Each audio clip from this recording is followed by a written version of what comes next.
السلام عليكم ورحمة الله وبركاته، المعارف والأصدقاء والسادة الحضور. مع هذه المشاهد وكما نرى بأن عروج ينقذ إسحاق من شنقه، وبقيادة هذا الرجل قرباي حاكم مصر في ذلك الحين، والذي يقوم بمثل هذه الإجراءات.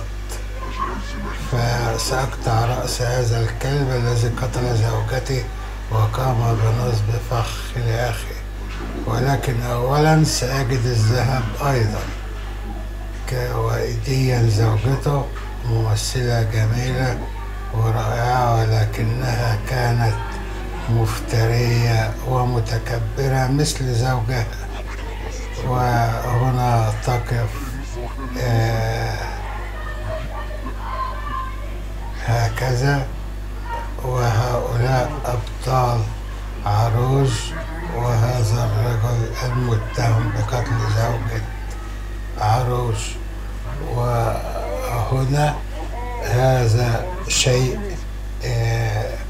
غير أن ينقذ عروج لأخيه إسحاق وهو معلق وتم تنفيذ الحكم، ولكنه أصاب الحبل بسهمه. وكما نرى بأن عروج يمسك هذا الرجل هكذا، وكل الممثلين يظهرون في هذه الحلقة مثل عمة عروج، وكذلك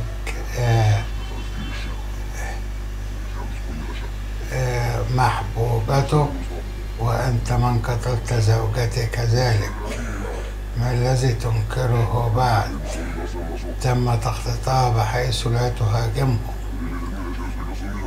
دليل إحضار الذهب إلى كليمونس، بأن الذهب جاء إلى هنا وأعطى رسالة بذلك.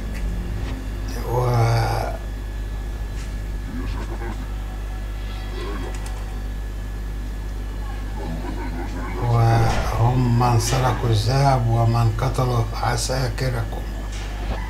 المذنبون الحقيقيون هم هؤلاء. في الأصل أنت بأي حق تنزل الرجل من المشنقة؟ المهمة كانت إلي. أخوه طبعا بأي حق لم تغرب الشمس بعد، وما هذه الجرأة؟ إنه الإعدام كان بعد، طالما غربت الشمس يبقى انتهى الحكم ويجب أن ينفذ الحكم، ولكن الشمس لسه ساطعة، ولذلك تدخل عروج وألقى بالسهم على حبل المشنقة، فسقط إسحاق دون أن يقتل. وهذا الأخ وهذه زوجة إسحاق. وهنا بعدما أطلق السهم على الحبل، ما الذي حصل؟ وهنا وهو معلق، وطبعا تدخل عروج وأطلق السهم وأنقذه. وبينتهي المشهد على قاتل زوجة عروج. وهذا المشهد إعدام إسحاق، وإن شاء الله سوف نتابع معكم لقطات ومشاهد رائعة من الأعمال هذه. السلام عليكم ورحمة الله وبركاته.